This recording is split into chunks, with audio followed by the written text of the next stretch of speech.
adalah kasih. Jadi karena begitu besar kasih Allah, maka dia merelakan putra tunggalnya itu datang ke dunia. Nah, jadi standar kasih, ada kasih yang banyak ditawarkan di dunia ini. Ya, kasih seperti apa? Ada 4 kasih. Yang satu ada kasih agape, kasih yang ikhlas dan tidak mengharap imbalan. Itu yang disebut agape. Tapi juga ada kasih eros. Yang ketiga ada kasih stolge. Yang keempat ada kasih filio.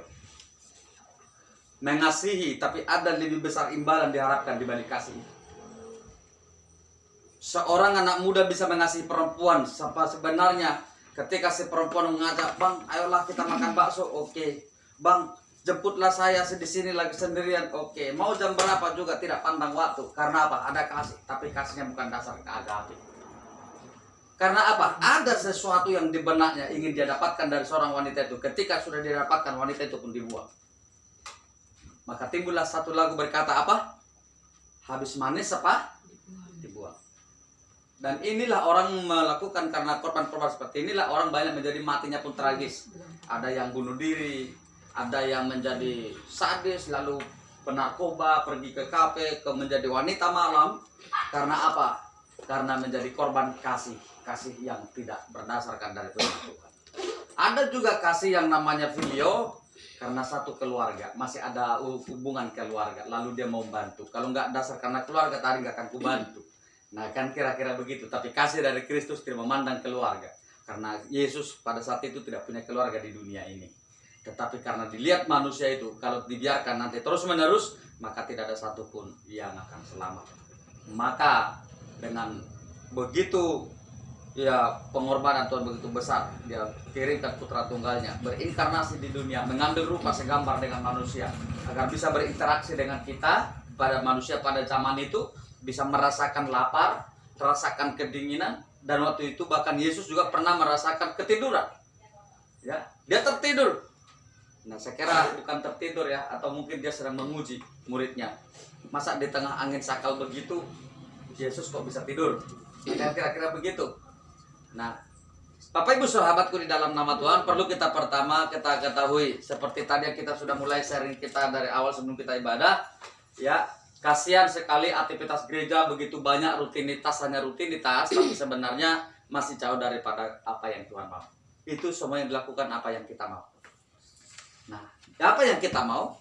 Maka kalau saudara mau menjadi orang Kristen konsekuen, coba Anda belajar berdoa begini, Tuhan, aku mau seperti apa yang Tuhan mau. Kita ini selalu berdoa, Tuhan berikan aku panjang umur, menjadi orang yang bijak, mudah rezeki, ya saya bisa dapat ini, dapat itu, dapat ini, dapat itu, dapat itu. Itu semua bukan Tuhan mau. Itu semua maunya kita. Nah sekarang firman Tuhan berkata apa? Ketika Yesus berkata, Tuhan Bapa, jikalau engkau berkenan, lalukanlah cawan penderitaan ini daripadaku. Tetapi bukan kehendakku, melainkan kehendak. Nah sekarang yang kita mau jadikan kehendak kita atau kehendaknya Tuhan? Kehendak Tuhan. Kalau kehendaknya kita yang mau kita lakukan, ya kita gak usah kumpul-kumpul begini. Kan enaknya begini, tapi gimancing. Ya kan, santai, rileks ke pinggir pantai atau makan manggang-manggang, itu maunya daging kita ini. Tapi maunya Tuhan, dia berkata, jikalau ada 2-3 orang berkumpul, aku ada di antara kamu.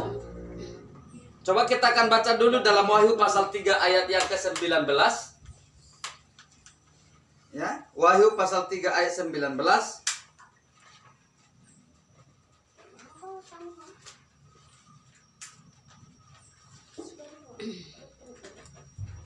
Saya akan membaca ayat 19-nya. Dan nanti jemaat Tuhan baca ayat 20 sampai 22, kita bergantian, demikian firman Tuhan. Wahyu pasal 3 ayat yang ke-19, demikian firman Tuhan. Barang siapa yang kukasihi, barang siapa kukasihi, ya kutegur dan kuhajar. Sebab itu relakanlah hatimu dan bertobatlah. Lihat aku berdiri di muka pintu dan mengetuk. Jikalau ada suaraku dan membuka pintu, aku akan masuk mendapatkannya dan aku akan makan bersama dengan dia dan dia bersama-sama dengan aku. Barang siapa menang, ia akan kududukkan bersama-sama dengan aku di atas tahtaku, sebagaimana aku pun telah menang dan duduk bersama-sama dengan Bapakku di atas tatanya. Siapa bertelinga hendaklah ia mendengarkan apa yang dikatakan Roh Kudus kepada-Nya. Nah, jadi Bapak Ibu Saudara, perhatikan sangat mulianya sebenarnya pekerjaan orang percaya, tapi pekerjaan Kristen seringkali membuat orang buyar. Kristen, kalau semalam kami beserta istri penginjilan ke rumah satu keluarga. Lalu saya tanya, ibu ini asli penduduk desa ini, tapi sudah beragama Muslim dan menikah kepada orang Bugis. Dan setelah lama kita korek-korek, ternyata juga ibu ini mengalami sebuah kepahitan betul ya dari orang tuanya, sehingga anak ini dikasih sama orang begitu ya, dikasihkan anaknya ini waktu kecil sama orang lalu dibesarkan, dan yang membesarkan dia Muslim. Coba kita bayangkan, yang membesarkan bukan Kristen, bukan melahirkan, tapi bisa mendidik sampai besar. Orang tua yang melahirkan orang Kristen tapi tidak peduli dengan anak. Coba, sangat ironis kan? Sedangkan harimau yang begitu buas dikasihi anaknya. Begitu? Harimau yang begitu buas, dia memiliki kasih pada anaknya. Kalau saya berkata nanti babi di 10 ekor anaknya diperjuangkan, ya kan? Lalu bagaimana Kristen sekarang? Masih banyak orang begitu ada anaknya ditinggalkan, titipkan sama mamanya, nikah lagi, dan nikah lagi. Kalau dibilang lebih jelek dari babi, kan?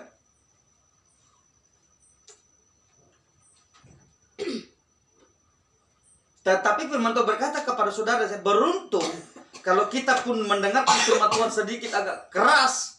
Tapi ya kalau siapa tahu nanti sore atau besok lusa kita mati supaya hidup kita sedikit agak lebih baik. Siapa yang kukasih itu kutegur, amin. Belum lagi dihajar, orang udah tersinggung kalau ditegur. Jangankan dihajar, ditegur saja sudah tersinggung. Seorang anak gadis, 3 kakak beradik sama-sama gadis, ditegur sama kakaknya, tersinggung.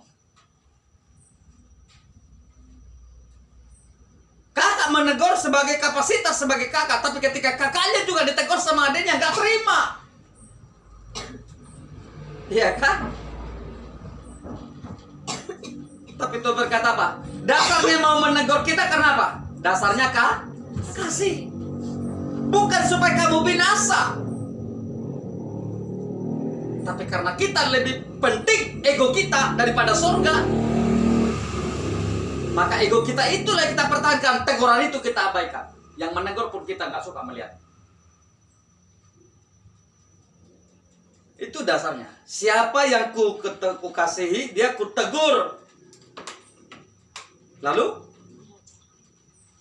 dihajar. Kalau orang ditegur mungkin hanya bisa menjawab dengan berbisik-bisik atau mulutnya komat kamit atau berontak betul-betul di hatinya.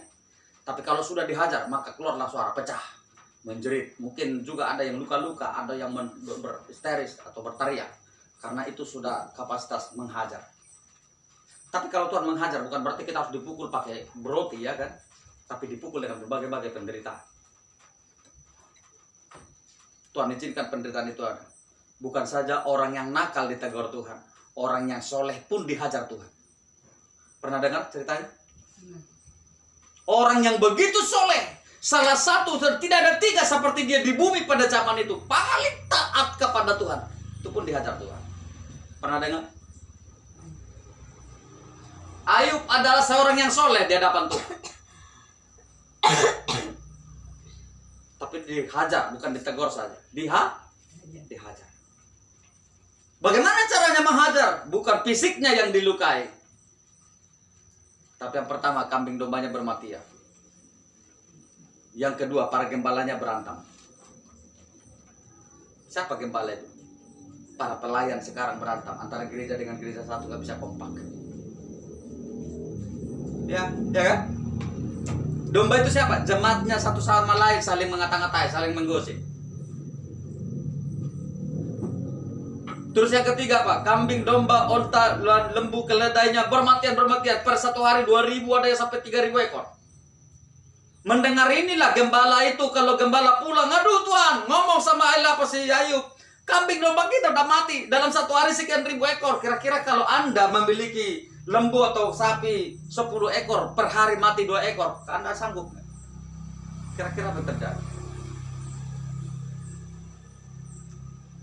Kata itu mati, dia bukan sekedar kehilangan, tapi kehilangan sumber kehidupan. Karena air susunya itu yang dijual dulu.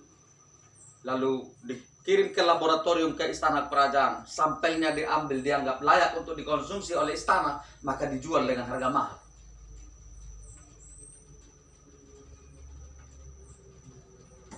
Jadi persiapkan hati saudara kalau suatu kali Tuhan tegur saudara. Tegur kita mungkin sering, kita firman Tuhan sampaikan itu juga menegur kita.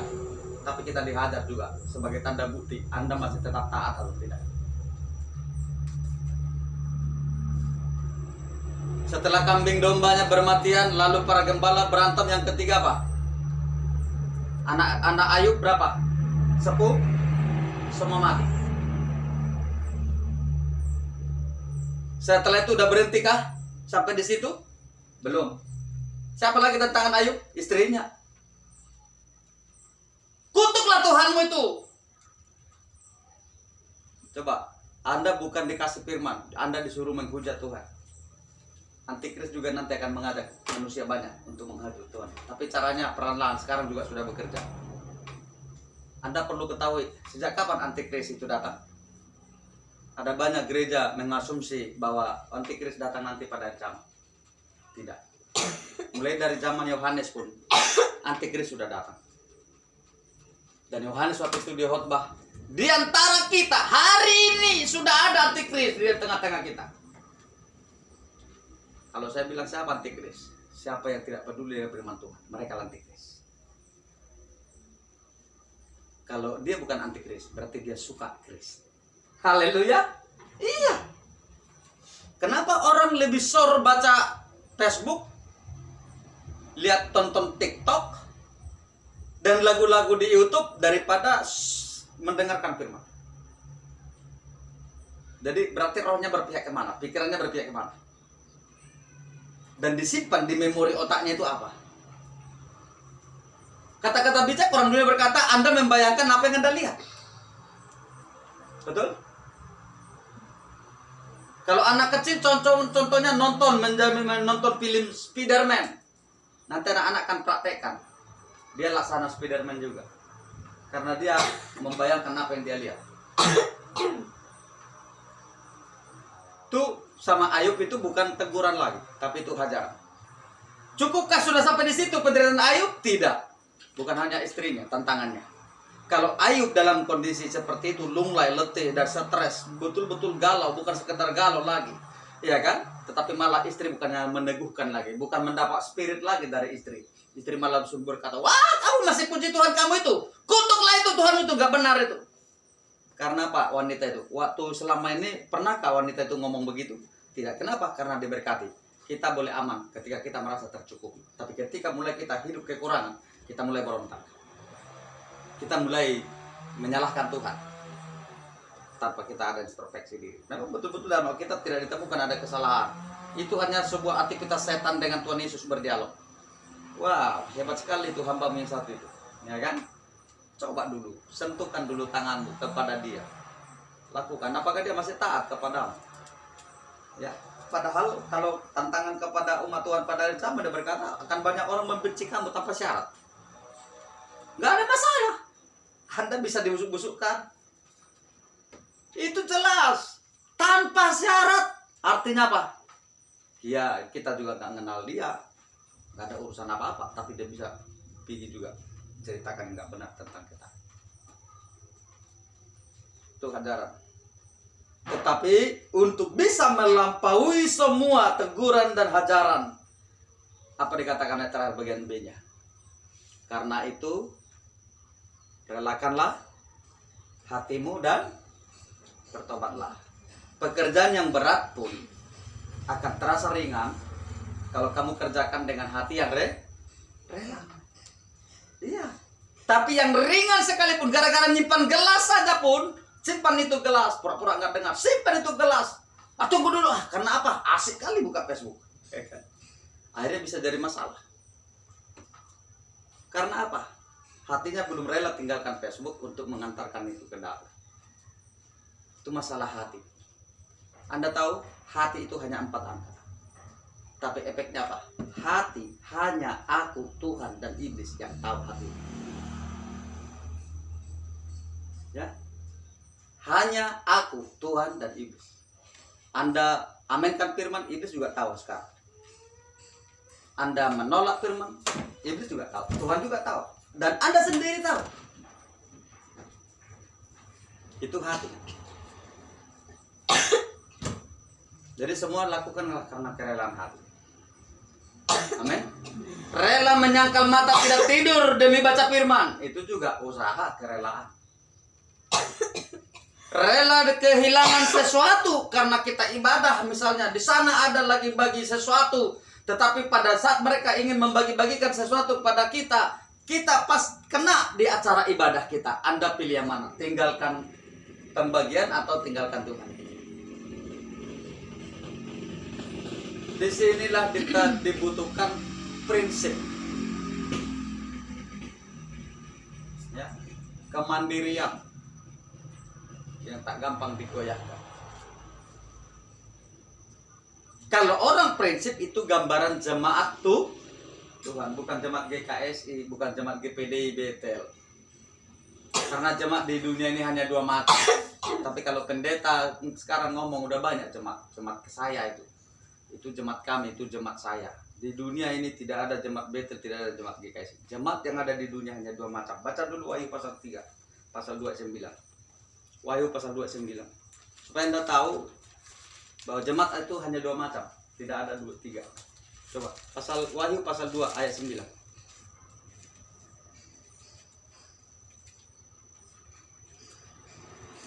Wahyu pasal 2 ayat 9.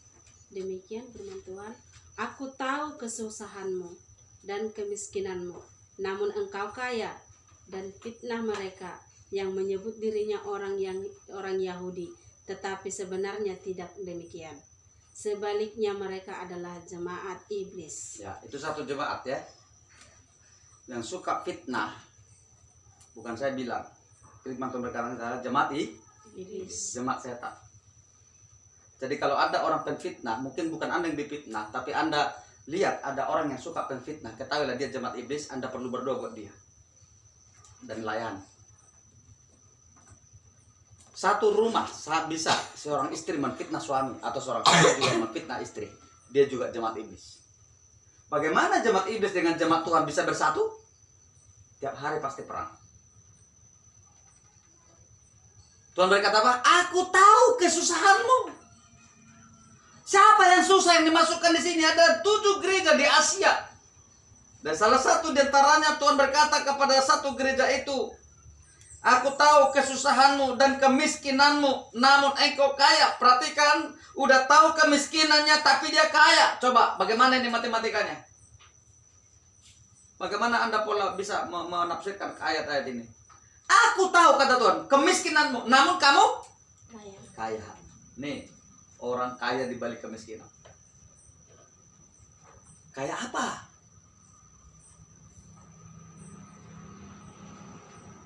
Mereka kaya di dalam iman. Walaupun susah dalam perjuangannya, tapi dia tetap tidak goyah. Amin. Karena apa? Di balik itu ada jemaat iblis menjadi penfitnah bagi mereka. Kita akan terus alami itu. Semakin Anda masuk dalam kebenaran, akan semakin nyata-nyata Anda akan terima fitnah. Pulang ibadah terlalu malam, engkau bisa dituduh pacaran. Ya kan? Saya pernah alami. Ada 3 gadis bersaudara yang dulu saya layani. 1 anak lajang. Coba bayangkan 1 anak lajang 3 gadis. Ketika pulang ibadah malam, seringkali bapaknya sama mamanya tutup pintu, nggak dikasih masuk ke rumah. Nah, kalau orang tua sendiri sudah mencurigai anaknya, orang lain akan lebih gampang. Ya kan? Dan waktu anak muda ini anaknya ada 3 orang gila. Gila dan sudah aneh-aneh pekerjaannya. Ketika gilanya lagi kambuh, semua orang tuanya semua datang ke rumah. Pokoknya amang pendeta aku serahkanlah sama kamu. Terserah sama amang lah. Salah kamu, serahkan sama Tuhan. Jangan sama saya. Karena saya juga punya batas, saya juga bisa potensi juga bisa gila. Ya kan? Nah, dan puji Tuhan anak ini sembuh. Setelah sembuh saya berangkatkan sekolah kitab. Karena saya berangkatkan sekolah kitab, bapaknya bawa parang sama saya. Saya punya anak kok pengen ngatur-ngatur anak saya. Luar biasa. Itu kan fitnah kan? Tapi waktu itu saya masih ada sisa-sisa galak-galak zaman dulu ya. Jadi saya bilang ku itu sampai 3 keluar. Jangan sampai lewat saya bicara. Ku itu sampai 3. Kalau kau cerita preman, saya udah muntah dari pasar itu. Keluar, Anda tidak punya tempat. Akan dia keluar. Aku tahu segala kesusahanmu. Coba ulang-ulang baca itu supaya Anda bisa memahami.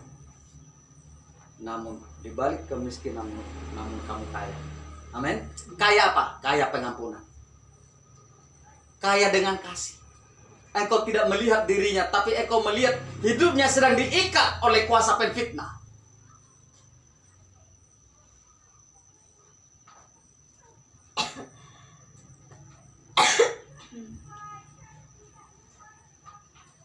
Gereja itu bersusah payah.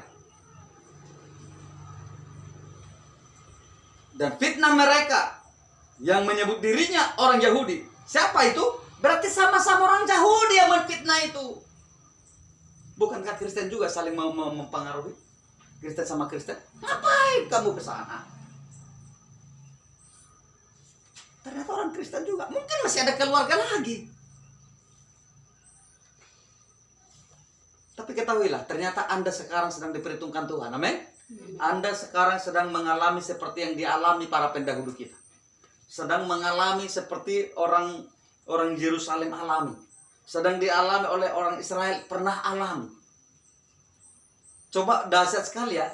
Kalau kita orang Indonesia, tepatnya bagi orang suku Kalimantan, diberi pengalaman yang sama untuk mengalami seperti yang dialami orang Israel.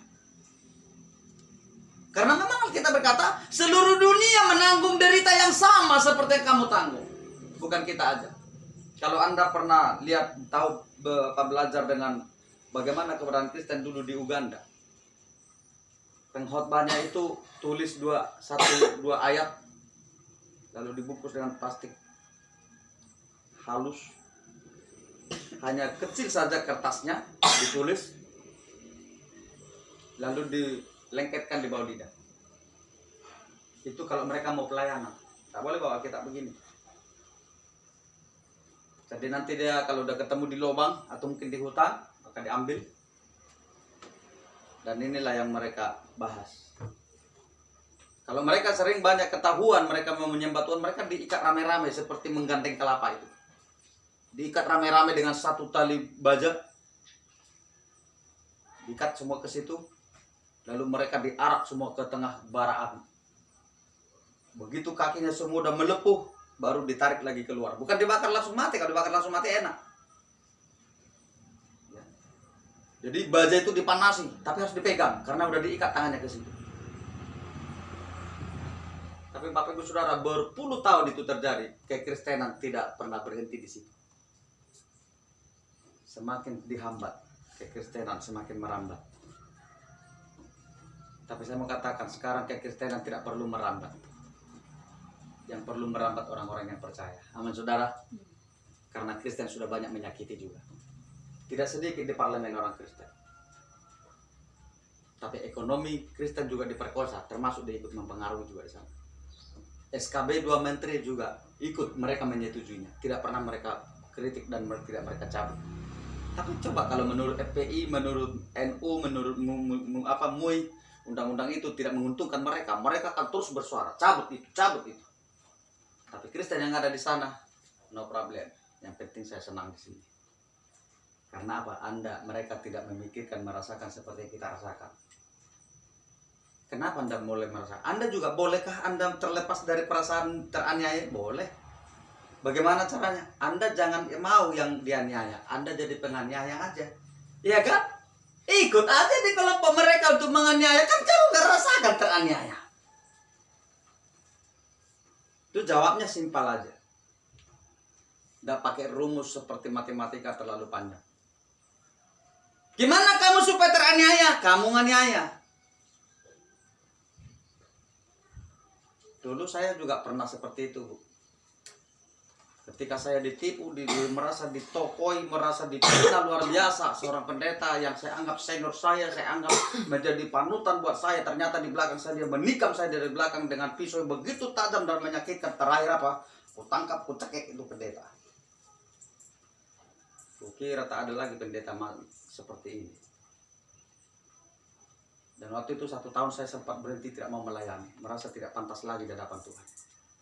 Di otak ini sudah bermain berbagai macam gambaran. Saya akan gabung kepada Laskar Mujahidin. Saya akan bunuh ini pendeta ini semua ini. Satu orang menyakiti, namun di benak saya akan saya bunuh pendeta lebih dari 1000 orang. Karangan setan itu jauh lebih maju daripada karangan orang percaya. Orang percaya ya selesai ibadah udahlah, selesai tanggung jawab. Ya kan? Tapi mereka itu tidak. 1 tahun saya tidak mau beribadah. Saya lempar muka pendeta dengan Alkitab. Begitu dia mau ngelak di situ, saya lompat, saya cekik. Saya bilang, ngapain pura-pura jadi suci begini? Masih kotor otak rupanya. Tapi ketika ada seorang hamba Tuhan yang selalu setia, memberikan semangat, spirit buat saya. Dari jauh dia datang jumpai saya, kamu harus kembali ke Tuhan. Saya bilang, saya bukan mengingat masalah itu. Saya bukan mengingat lagi kebencianku dengan si Polan yang menfitnah saya itu. Tapi saya hanya mengingat betapa berdosanya saya Tuhan. Aku sudah sampai lalu tangan kepada hamba. Saya teringat dan terpukul firman Tuhan. Begitu kejamnya niat dan rencana Saul untuk membunuh Daud.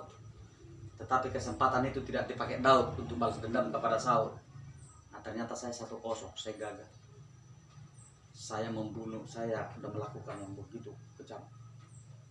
Ya, kalau bisa dimaterialkan waktu itu tahun 98 saya kehilangan uang kurang lebih 817 miliar waktu itu di Jakarta, hanya karena pengaruh satu orang pendeta. Padahal kalau dia tidak buat seperti itu, 8-7 miliar ini kan sebenarnya harus kami nikmati sama-sama, bukan untuk saya sendiri.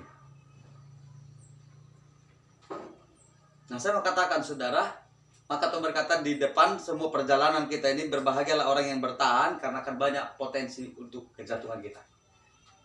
Banyak peluang untuk jatuh. Maka hati-hati. Hati-hati. Coba satu macam lagi. Coba diulangi lagi ayat yang ketiga. Ayat 9 tadi, pasal 2. Aku tahu kesusahanmu dan kemiskinanmu, namun engkau kaya. Dan fitnah mereka yang menyebut dirinya orang Yahudi, tetapi yang sebenarnya tidak demikian. Sebaliknya mereka adalah jemaat iblis. Jadi saudara tahu, ada banyak kita dengar pendeta sekarang kalau ngomong jemaat saya. Kalau jemaat kami, jemaat saya. Tidak, nggak ada jemaat pendeta. Pendeta pun jemaat juga. Yang ada 2 macam jemaat. Jemaat iblis dengan jemaat Tuhan. Baca lagi Wahyu pasal 3:9. 1 lembar di belakang. Wahyu pasal 3:9. Lihatlah beberapa orang dari jemaat iblis, yaitu mereka Lihatlah beberapa orang dari jemaat iblis. Ternyata iblis punya jemaat, ya. Terus? Yaitu mereka yang menyebut dirinya Yahudi kalau di sana, kalau di sini menyebut dirinya Kristen, tapi jemaat iblis. Terus? Tetapi yang sebenarnya tidak demikian, melainkan berdusta. Terus? Akan kuserahkan kepadamu. Sesungguhnya aku akan menyuruh mereka datang dan tersungkur di hadapan kakimu dan mengaku bahwa aku mengasihi engkau. Dia akan datang kepadamu, kepada kita. Maka Anda konsisten sebagai anak percaya. Anda konsisten dalam doa-doa saudara, Anda konsisten dalam penginjilan saudara, dan Tuhan berkata, jika aku ditinggikan dari bumi, maka aku akan menarik orang banyak kepada pelayanan kita. Dia akan disuruh datang kepadamu, tersungkur yang menfitnahmu, yang memandang kau rendah, yang melecehkanmu selama ini. Tapi sebelum itu terjadi, bereskan dulu hatimu di hadapan Tuhan. Jangan simpan sampah-sampah yang melahirkan bakteri. Sampah tidak diam diri, dia tidak hanya cuma sekedar sampah, tetapi sampah akan menelurkan berbagai bakteri. Dan bakteri tidak selalu tinggal lagi di sampah. Bakteri akan terbang masuk ke makanan, masuk ke mulut, masuk kemana, melalui minuman dan apa yang mau kita konsumsi. Masuk di meja sajian, masuk juga di periuk masakan, di kuali kita. Karena apa? Namanya bakteri. Dia sudah bermetamorfosis. Di mana dia bermetamorfosis, dia di tong sampah. Nah, saya mau katakan saudara, maka ketika saudara masih menyimpan sampah dan akan ada bakteri-bakteri rohani, boleh Anda melayani, memimpin pujian, memimpin doa, memainkan musik, tetapi kau masih menyimpan benci kepada seseorang dan sampai hari ini kau belum bisa mengampuninya. Tetapi kalau saudara mau lihat orang-orang lain mulai datang kepadamu nanti, dan melalui penginjilanmu, melalui kesaksianmu, orang mereka datang, dikatakan, akan kubuat mereka tersungkur di kakimu. Ini yang dinantikan orang-orang percaya. Amin saudara. Ibu juga tetap buanglah kepahitan. Lihat suatu kali nanti, mungkin si suami akan tersungkur, akan datang. Tapi ketika mereka tersungkur di kakimu, saudara jangan curi kemuliaan Tuhan. Biarlah mereka ajak tersungkur di hadapan Tuhan. Saudara, kalau kita lebih lama lagi bertemu seperti ini, Anda saudara akan bisa nanti mempelajari bagaimana kita melayani dalam dunia spiritual, dunia supranatural. Bagaimana kita bisa mengalami, melayani dan mengenal dunia di sekitar kita. Sebab kita ini juga manusia roh. Terdiri dari 3 dimensi, tubuh, jiwa, dan roh. Bisa dibeda-bedakan namun tidak pernah bisa dipisahkan. Allah Bapa yang Trinitas, ada Bapa, Anak, dan Roh Kudus yang selalu berpaduan dengan kita. Bapak Ibu Saudara, Anda bukan sekedar melayani antara hak to hak atau mulut ke mulut atau tatap muka dengan tatap muka, tetapi juga akan bisa melayani dalam dunia pelayanan supranatural. Bagaimana caranya? Lihat nanti akan beberapa orang yang akan menyimpan para magic menyimpan atau sedang belajar berguru kepada itu di dalam doa mau kau akan diperhadapkan, nanti akan melihat itu. Tapi saya mau katakan, Anda tidak melatih dirimu untuk itu, Anda tidak akan pernah paham tentang itu. Ya, segala sesuatu kita perlu latih. Maka Tuhan Yesus berkata, karena itu latihlah dirimu. Paulus berkata, latihan jasmani itu terbatas, tapi latihan rohani itu menguntungkan segala-galanya. Haleluya. Kalau Anda latihan rohani, mungkin Anda akan bangun terlebih pagi, berarti Anda berdoa. Tapi kalau latihan jasmani, hanya pergi lalu Anda fitness, Anda pergi futsal, tapi itu tidak menguntungkan rohani. Kalau itu aja.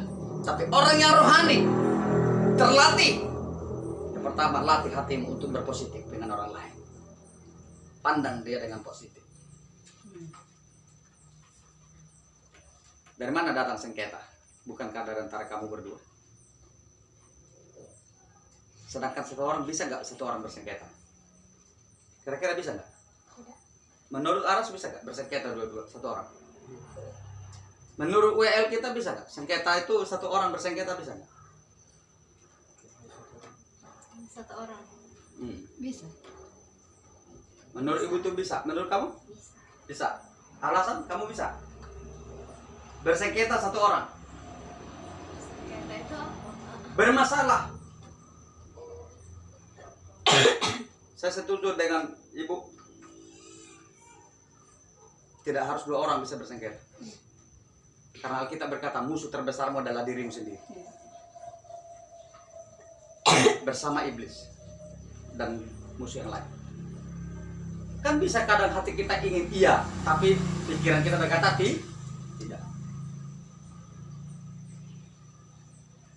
Ada seseorang gusar, orang lain bingung, kenapa dia?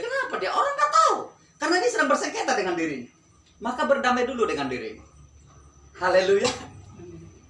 Seringlah naikkan pujian kepada Tuhan. Tenanglah jiwaku. Orang nggak tenang jiwanya, nggak pernah nyaman duduk tenang, nggak pernah berdoa bersatu teduh di rumah, nggak pernah nyaman baca firman. Kalaupun baca sekedar saja, namun tidak bisa insaf.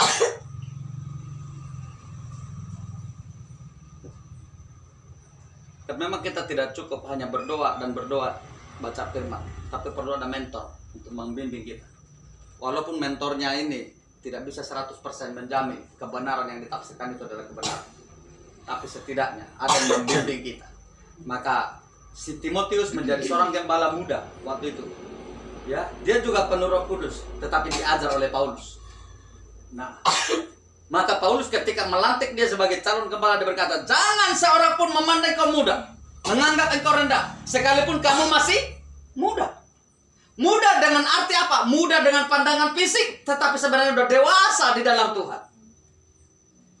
Luar biasa. Jemaat yang kalau anak-anak gadis ini masih muda, ketemu nanti sama tokoh-tokoh gereja.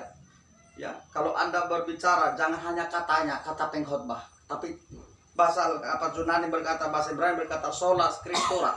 Jangan bahas Alkitab menurut adatmu, jangan bahas Alkitab menurut emosimu, jangan bahas Alkitab menurut yang lain, tapi bahaslah Alkitab menurut firman Tuhan. Amin. Sola scriptura, hanya Alkitab menjadi ukuran. Di luar itu semua salah. Ya? Karena kebenaranmu, kebenaranku, kebenaran kita semua belum tentu benar menurut kebenaran Tuhan. Kalau itu yang terjadi, berarti bukan kehendak Tuhan yang jadi, tapi kehendak dunia. Nah, ternyata saudara-saudara pahami bahwa jemaat itu ada dua macam. Tidak ada jemaat saya, jemaat saya. Banyak pendeta mengaku itu jemaat saya. Dari mana? Di sana ada jemaat saya. Kalau udah saya, jemaat saya, itu kambing saya. Berarti kambing itu ya suka saya. Mau dijual, mau disembelih, suka saya. Itu kalau namanya pakai saya, ya kan? Kalau jemaat saya, ya udah suka saya dulu duduk, saya suruh lari. Kenapa? Memang jemaat saya. Tapi karena Anda dan saya bukanlah sama-sama jemaat saling menjemaat, tapi kita adalah jemaatnya Tuhan. Maka sukanya Tuhan. Bisa nggak sukanya pendeta sama jemaat? Tidak bisa, itu salah bukti. Tapi Tuhan bisa sukanya. Anda terima atau tidak terima, Anda tidak bisa demo ke surga. Bisa? Terima atau tidak terima. Ini udah musim mau apa? Maunya panas lah, hujan aja terus. Nah, ternyata hujan terus pagi sampai sore, sampai pagi lagi hujan terus. Ada yang demo? Nggak ada kan? Orang membutuhkan hujan, malah kering terus. Memang Tuhan tidak adil ini. Kumpulkan massa banyak-banyak bila perlu. Dari berbagai ormas pun panggil. Demo kepada Kristus. Bisa? Mau demo 1000 kali pun, keputusan tetap di tangan Tuhan. Haleluya. Manusia banyak melakukan aktivitas yang sia-sia. Hanya menghabiskan energi. Menghabiskan waktu-waktu. Namun tidak mendapatkan apa-apa. Maka orang percaya berbeda tindakan dengan orang Kristen. Itu bedanya. Anda garis bawahi. Orang percaya berbeda tindakannya dengan orang Kristen. Sangat disayangkan. Banyak orang karena pernikahan dari Muslim diajak jadi Kristen. Tapi yang mengajak aja nggak pernah lagi ibadah. Bagaimana yang dia? Ya kan? Yang non Kristen diajak karena pernikahannya menjadi Kristen. Tapi yang mengajak pun tidak tahu berdoa. Bagaimana yang diajak? Tapi kalau Anda mau memenangkan orang lain, Anda menang dulu. Anda pemenang dulu. Haleluya. Kalau Anda bisa menjadi pengaruh pada orang lain, berarti Anda harus dicicipi orang dulu. Kata dicicipi apa? Perbuatanmu, sikapmu, nada-nada bahasamu, cara gayamu, perilakumu, tindak tandukmu. Karena Paulus berkata, hidupmu adalah khotbah yang hidup dan bisa dibaca orang setiap hari. Dari penampilanmu pun orang akan tahu, wah seperti Pak Helen dulu berkata, saya sebelum kita ketemu, saya juga pernah lihat Bapak. Di mana? Pokoknya pernah Bapak, saya lihat Bapak di sana. Saya bilang sama istri saya, pasti pendeta ini. Padahal belum ketemu, cuma dia lihat-lihat mungkin. Ini pasti pendeta. Kenapa? Ada ciri-ciri hamba Tuhan di dalam hidup kita. Ya. Kalau saudara lihat, kalau misalnya orang ketika Israel ada di kayak apa namanya di Mesir, dibuang oleh Tuhan, diperbudak oleh Mesir, gampang melihat orang Israel di Mesir. Padahal orang Israel udah bertumbuh besar, udah banyak populasinya di sana. Tapi ada ciri-ciri mereka. Yang pertama apa? Semua ada kerabu di kupingnya. Jadi kerabu itu sebenarnya lambang perbudakan. Dari orang Indonesia bangga kali kalau kerabunya pakai tindik 1, 2, 3 lagi. Ya kan? Sekarang kalau udah habis tindik ini kupingnya, maka orang tindik lagi hidupnya. Nah, akhirnya kayak kuda. Ya kan? Nah, tapi sebenarnya orang Israel secantik apapun, sepintar apapun, tapi tetap budak. Sebelum menjadi budak kaisar, dia diperbudak diri karena mereka hamba dosa. Bagaimana mengenal mereka? Walaupun pakaiannya hebat, hampir sama dengan orang-orang Mesir, gampang. Yang pertama, kalau laki-laki ada gelang di kakinya. Kalau perempuan ada kerabu, anting-antingnya. Itulah lambang perbudakan. Bapak Ibu Saudara, orang kan bisa membaca Anda karena ada lambang Kristus di dalam hidup saudara. Dari mana? Dari etikamu berbicara. Ada tata keramahmu yang bermuatan kasih. Jangan kita samakan dengan Kristen lain. Ingat, jemaat hanya dua. Satu menyatakan dirinya orang Israel, padahal sesungguhnya bukan demikian. Mereka adalah pembohong. Sesungguhnya mereka adalah jemaat setan. Jadi setan punya jemaat banyak. Yang pertama, jemaat mereka bukan Dayak, tapi orang Israel. Siapa itu orang Israel? Pilihan Tuhan. Kecolongan berarti Tuhan. Kok bisa orang Israel sempat menjadi jemaat setan? Ya kan? Israel yang mana yang menjadi jemaatnya Tuhan? Israel yang memang sudah keturunan Yakub. Jadi Bapak Ibu Saudara, relakan hatimu seperti seorang gadis yang mencintai seorang pria yang pengangguran. Pria yang pengangguran, kurapan, pemalas, kudisan, dan semua ada keborokan di dalam hidupnya. Tapi biar seperti itu pun keadaan seorang laki-laki, wanita ini masih tetap cinta kepadanya. Karena kata orang cinta itu buta, tapi saya percaya cintamu tidak akan pernah buta. Cintamu akan jelas melihat, menilai, mempertimbangkan, dan memutuskan. Amin saudara? Jangan pakai cinta yang buta. Maka karena cinta itu butalah, maka ada juga anak menikahi ibu tirinya. Ya kan? Itu udah buta. Nah, tapi kalau cintamu mau punya mata yang jelas, maka Anda bisa terang bagi mereka. Dan matanya yang tadi gelap, setelah engkau hadir, maka terbukalah terang itu. Sekali lagi, kalau semua masakan sudah dimasak dalam sebuah kuali yang begitu besar, semua bumbu pun sudah dijadikan di sana, tapi enak nggak rasanya kalau nggak ada garam? Maka untuk itulah Tuhan Yesus mengatakan, kamu jadilah garam dan terang dunia. Ingat, bagaimana supaya adil? Kalau daging dimasak satu dandang yang besar mungkin 50 kilo, haruskah 50 kilo garamnya? Karena itu bukan masalah jumlah supaya seimbang, tapi masalah kualitas, masalah rasa. Kalau garam sudah dimasukkan dalam masakan kuali itu dan garam itu tidak dikacau, tetap utuh, apakah garam itu sudah berhasil mengubah rasa? Tidak, garam itu bisa dirasakan setelah tidak ada lagi. Artinya Anda bisa menabur dari balik layar, tidak dilihat orang lain, tapi orang rasakan perbuatanmu. Orang rasakan perbuatanmu. Bukan harus tahu orang lain bahwa kamulah yang berbuat. Semua orang tanpa cerita, saya garam itu gak pernah pakai. Sok-sokan mau kasih kencur, mau kasih lengkuas, mau kasih kelapa, kayak kasih apa juga kamu. Gak ada, kamu berguna semua. Kalau saya gak ada, garam gak pernah ngomong. Tapi sedikit garam berhasil mengubah rasa. Haleluya. Tapi gampang gak jadi garam? Laut Kumai asin gak? Asin kan? Bawa kuali, bawa semua bumbumu, masaklah ke sana. Mau bikin garam, ambil aja air garam itu, bikin ke situ dari garamnya. Asin gak? Pahit. Karena apa? Belum diproses. Karena air laut itu harus dimasukkan ke dalam kolam, dikotakkan di sana, diproses berhari-hari. Maka setelah itu air yang beningnya itu dibuang, maka muncullah garam. Setelah muncul dari garam, diinjak-injak para karyawan lagi. Diinjak untuk apa? Untuk disekop. Masukkan ke beko, dari situ dimasukkan kemasan kecil. Dari kemasan kecil dimasukkan lagi 10 biji kemasan yang lebih besar, namanya saknya. Lalu setelah itu distribusikan ke perusahaan yang lain, lalu distribusikan lagi, masuklah ke pedesaan, masuk pedesaan sampai ke sini. Termasuk di rumah ini pun ada garam. Amin. Di rumah si Habibie pun ada garam. Di rumah Soeharto pun ada garam.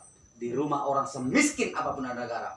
Berarti garam ada di mana-mana. Seperti itulah keberadaanmu. Anda menjadi orang penting. Anda di mana-mana pun dibutuhkan. Haleluya. Amin. Kenapa saya katakan orang percaya penting? Karena kita dibutuhkan di mana-mana. Di rumah orang melarat atau di rumah konglomerat, garam selalu ada. Ingat, garam begitu perlunya. Mahal nggak garam? Mahal nggak garam? Nggak mahal. Maka kita jangan sok mahal. Ya? Kalau di daerah kami satu bungkus cuma 1.000 perak. Ya. Dan garam itu biasanya saking pentingnya garam. Pernahkah Anda beli tempatnya dari yang termahal? Tidak. Pernah nggak ditambahkan tempat garam dari tempat yang termahal? Tidak. Biasanya garam itu tempat di dapur, letak-letak aja di situ. Anak Tuhan bersahaja, tidak usah mencari penghormatan, sederhana saja. Tapi kalau katanya sudah di dapur, berarti Anda tidak akan kedinginan lagi di sana, karena dekat dengan api. Haleluya. Yang kedua, Anda tidak kelaparan di sana, karena dekat memang makanan bukan di kamar, adanya di dapur.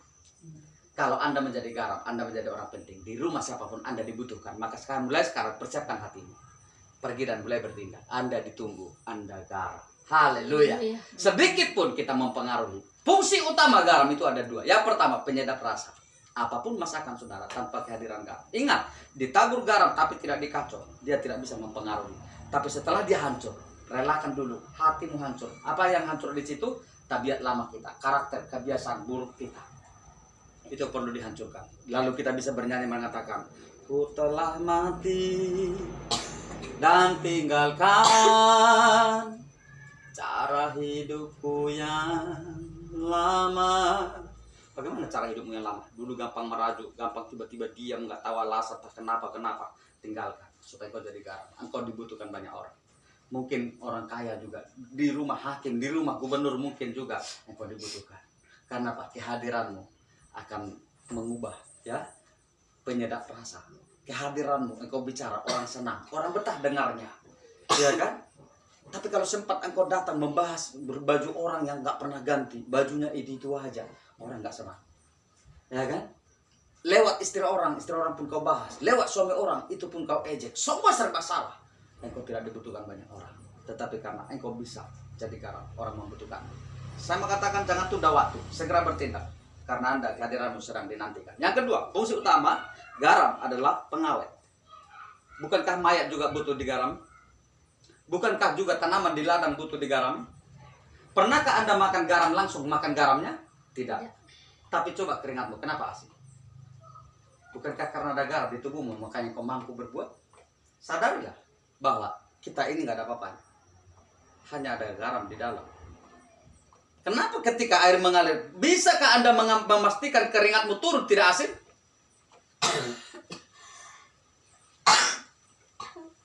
Ada air garam, ada pupuk garam.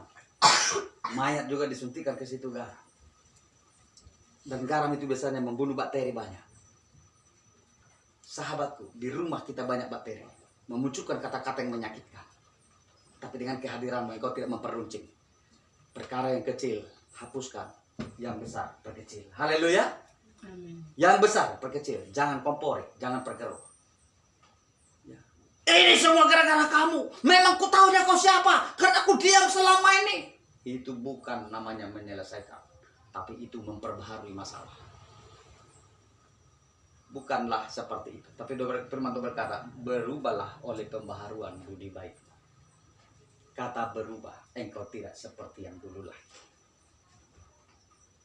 Jangan seperti lagunya Hamdan berkata, aku masih seperti yang dulu. Bukan itu lagi. Kita udah berubah. Siapa namanya? Uca. Siapa? Uca. Uca. Nah, jadi Anda boleh berkata, aku bukan Uca tahun 2020 lagi. Ini udah Uca 2021. Yang dirombak oleh firman Tuhan. Haleluya. Yang direnovasi oleh Tuhan. Ternyata pengharapanku yang sering membuat khawatir selama ini, itu rupanya salah. Berapalah aku menuntut banyak pada ayah ibuku? Aku bisa menuntut banyak kepada bapakku. Karena ibuku hanya bisa menyediakan hasil dari keringatnya. Tapi bapakku bisa menyediakan bukan harus keringat-keringatan. Ya kan? Tinggal ngomong saja jadi. Nah, yang perlu ada sabar. Nah, karena apa? Pendengar dan penonton, mana lebih enak? Mana lebih enak pendengar daripada penonton? Dengar. Ada sebuah acara, Anda boleh dengar tapi Anda tidak pernah lihat. Tapi ada sebuah acara, kalau dia sudah bisa melihat pasti mendengar. Betul? Mana lebih enak? Keadaan kekristenan kita ini, pelihatkah kita atau pendengar? Melihat. Hah? Kita ini pendengar. Ay, pendengar. Pendengar pun kita gali. Karena kuping kita lebih peka dengan gosip. Siapa yang menjadi penonton? 3 orang majus dari timur sampai berhasil di kandang Efrata. Mereka lah penonton. Kecil-kecil bayi Yesus mereka temukan. Kita sampai Yesus mau datang kedua kali belum pernah ketemu dengan saudara. Betul? Tapi berbahagia orang yang percaya sekalipun mereka tidak melihat. Anda boleh tidak melihat tapi Anda boleh merasakan. Amin. Amin. Anda tidak akan pernah tahu dari mana angin datang dan pergi kemana.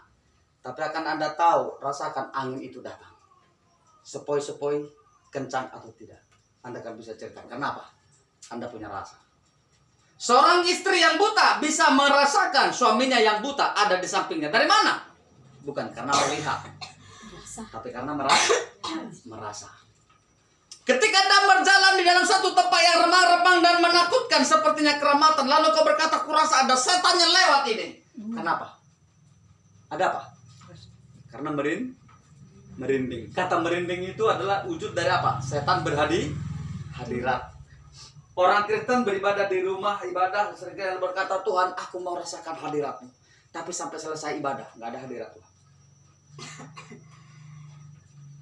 Ya kan? Kurasakan kasih-Mu Tuhan. Sampai dia ingin merasakan hadirat, sampai tulang kosong. Mana lebih sering kita merasakan hadirat setan daripada hadirat Tuhan? Kalau Anda jalan jam 1 atau jam 12 malam, terang bulan di pekuburan umum, apa yang berhadirat? Merinding. Mayat yang di sini. Hah? Kuburan. Apa yang, kita jujur aja, apa yang Anda rasakan? Mulai Anda masuk ke lokasi kuburan itu Anda berdoa. Pokoknya terserah sama kau Tuhan. Takut. Tapi seperti Tuhan tidak berkuasa kan? Sampai makin masuk lagi. Wah, baru semalam ada dikuburkan di situ. Matinya bunuh diri lagi. Mana lebih spontan berhadirat? Yang mati dikuburkan itu. Lalu habis itu masuk ke tempat ibadah. Nyanyinya dia apa? Kiri kananku ada Tuhan. Betul? Haleluya. Karena apa? Immanuel. Allah beserta kiri kananmu ada tuh. Kalau kau tidur di kuburan satu malam, mana lebih berpengaruh? Tuhan apa kuburan? Supaya kita uji yang kita ucapkan itu cuma jangan sekedar lewat.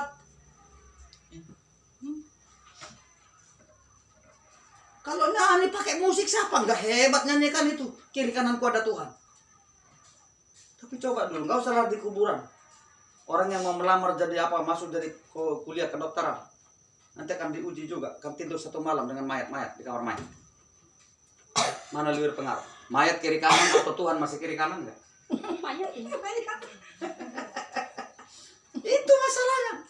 Maka setiap Anda lewatkan kata-katamu uji. Benar enggak kamu